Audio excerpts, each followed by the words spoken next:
Yes, it is. Okay.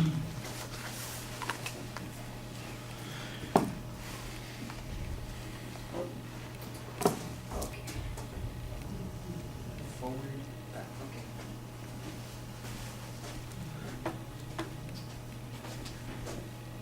Alright, so we all know exercise is a good thing for us, right? It's like the key to a healthy and a happy life, both physically and mentally.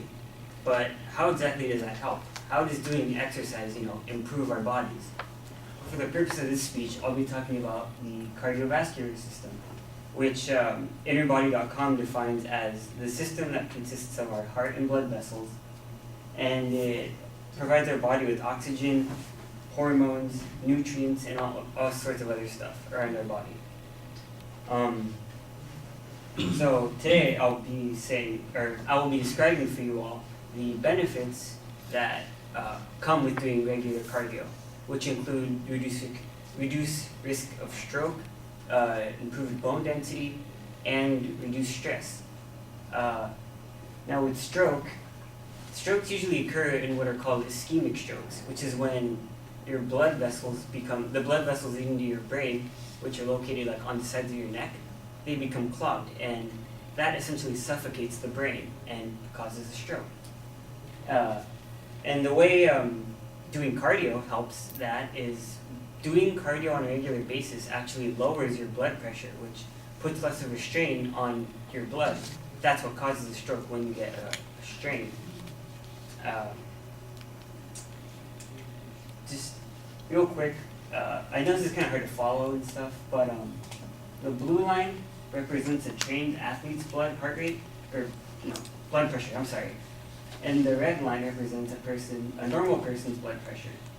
You can see that a normal person's blood pressure is a lot higher because they don't exercise as more, and it takes the heart, it needs to work more to do more, if that kind of makes sense. Basically, when you work your heart enough, it doesn't need to work as hard to do normal things. Like when you go up a flight of stairs, sometimes you'll get winded or you're tired, you breathe a little heavier, as opposed to like a normal athlete, they go up the stairs like nothing. Their heart doesn't increase that much. So when you don't need to put your body under so much stress, it reduces, the risk of stroke. And that's that. Now with increasing bone density, basically how bones become stronger is when they're put under stress, as a result, like doing physical activity, the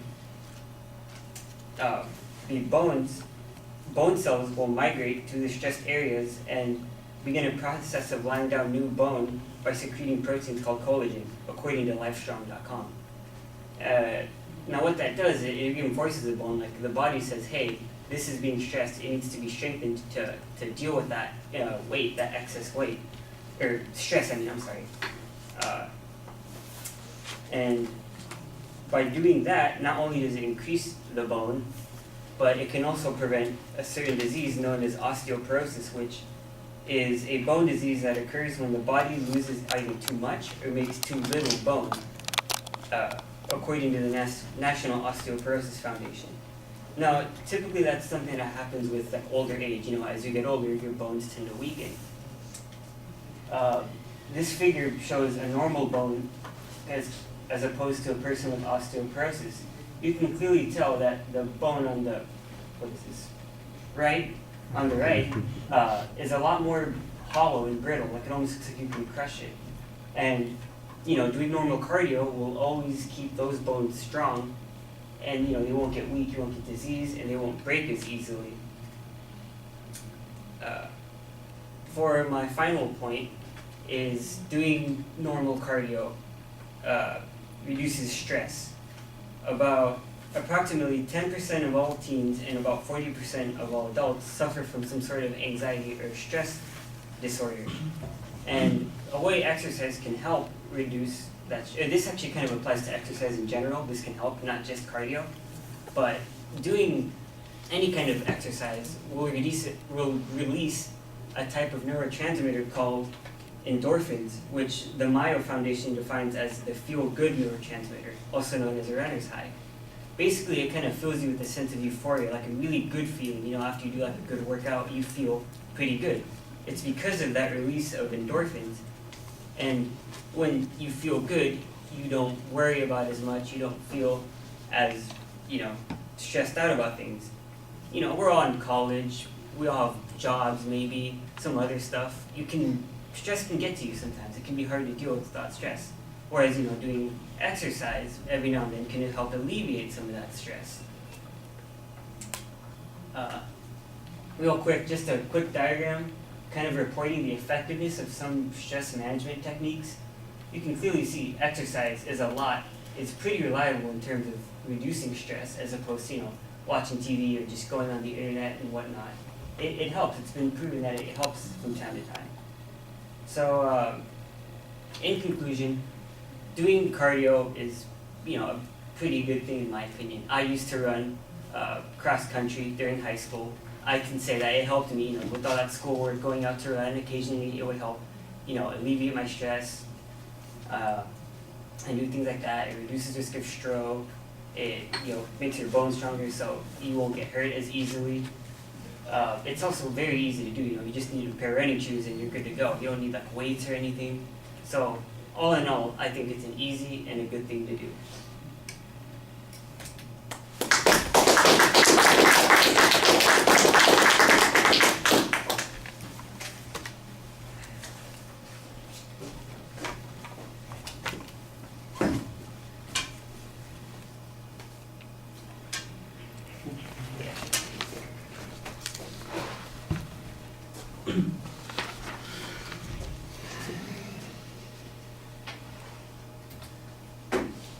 All right, so Joshua, what did you think? I thought it was a fairly good speech. It's pretty straightforward. I got like all the points. Only thing I can probably say is maybe just transitioning better. Yeah, I noticed that, feel like probably one of my issues too, just transitioning to the next main point. Just talk a little more to the class. Yeah. Other than that, I think you had it spot on. You had really good examples on your PowerPoint on osteoporosis, and yeah, I think it was a good presentation overall. Just maybe just talk a little more to the audience, and then just a bit more transitioning.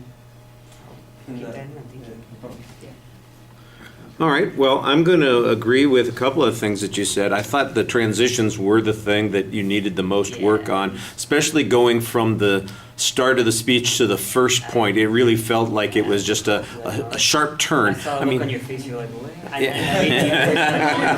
I'm very expressive, you know. I actually skipped over one of my Yeah, so I could tell when you were moving from point to point, but they always seemed a little bit more abrupt than necessary. Even in practice, I found that hard to make that like swap. It does happen. It does happen.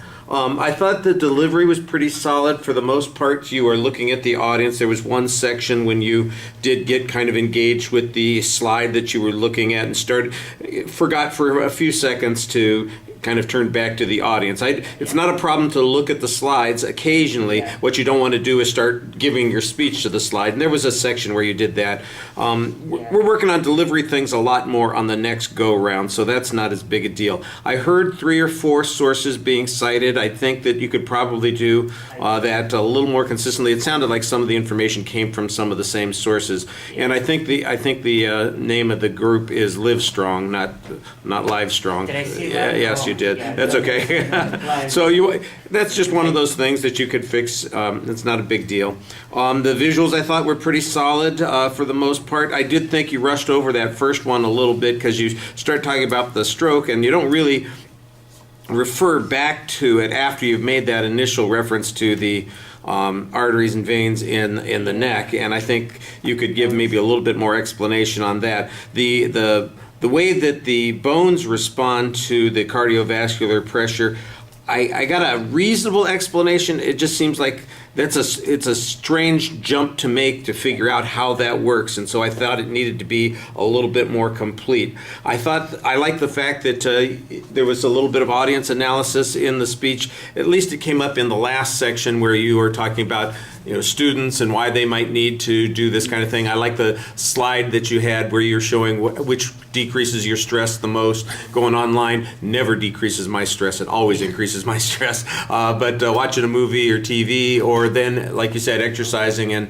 I'm not exactly sure how they measured that for that particular study, but the visual was, I thought, very clear and explained the point that you're making. A pretty good summary at the end. There was a preview at the beginning. So for the most part, I think everything is solid. Some things are really good. The only thing that I thought was something that stood out to be fixed was the transition thing that was also mentioned by Josh. So thank you.